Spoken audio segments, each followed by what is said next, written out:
और 1 साल में ही उन्होंने एक नन्ही सी जान को जन्म दिया जिसका नाम निशा रखा गया। निशा यानी अंधेरा, घोर अंधेरा। और निशा की पसंद भी कुछ ऐसी ही थी। बचपन से उसे काली चीजें संजोने का बड़ा शौक था। हे भगवान, ये काली गुड़िया कहां से ले आई? फेंक इसे निशा, डर नहीं लगता तुझे? गुड़िया पूरी तरह काले कपड़े में रुई डालकर बनाई गई थी। गले में लाल रंग के धागे में एक ताबीज, मानो किसी तंत्र मंत्र के लिए इस्तेमाल में लाया जाता हो। ठकुराइन घबरा जाती है और उस गुड़िया को निशा के हाथ से लेकर नीचे फेंक देती है। तुम्हें कुछ हो जाता तो बेटा? नहीं माँ, मुझे क्या होता? ये डॉल तो मेरी फेवरेट बनेगी। मुझे काला रंग कितना पसंद है, आप जानती हो ना माँ। ऐसी ही कुछ अजीब हरकतें करती निशा बड़ी हुई और आज 18 साल की होने वाली थी। एक दिन बाद ही उसका बर्थडे था। अपने जन्मदिन और मौत के एक दिन पहले वो रात को कहीं से बड़ी देर से लौटी और आते ही अपने कमरे में चली गई। और उस रात की सुबह फिर हुई ही नहीं। आज आसमान कितना अलग सा है ना, कितना घोर अंधेरा है। तुम्हें अंधेरे से कैसा प्यार है लाडो? अमावस की रात आते ही बाहर जाने के लिए बेचैन हो जाती हूँ, पर हर बार की तरह इस बार भी तुम्हें बाहर जाने नहीं मिलेगा। जाओ कमरे में आराम करो। कल जन्मदिन है ना तुम्हारा, बहुत बड़ी दावत रखी है गांव वालों के लिए। छिप कर ही सही, आज तो मैं बाहर जाकर रहूंगी।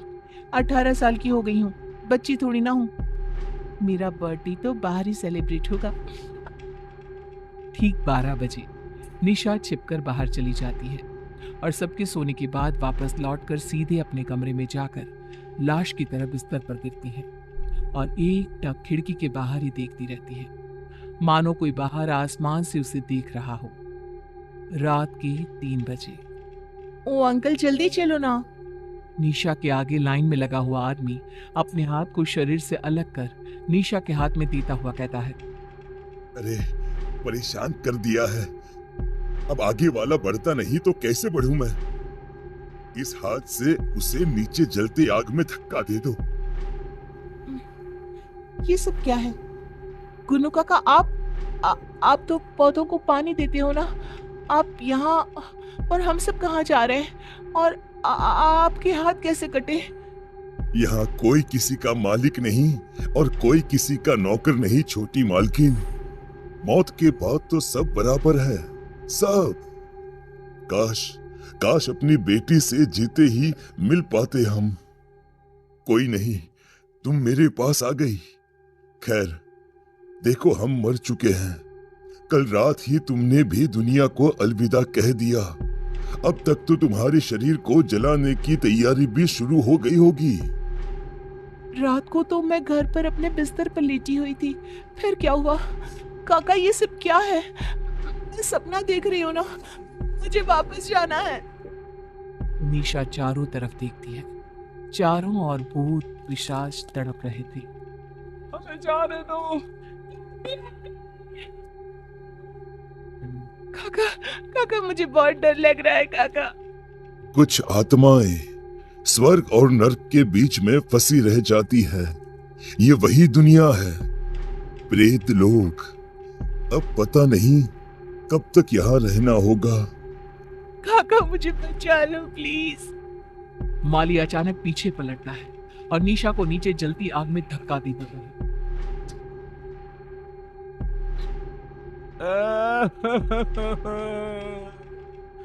अरे लाश के अंगूठे में धागा तो बांधो, सबके इंतजार में तुम लोगों ने शाम कर दी।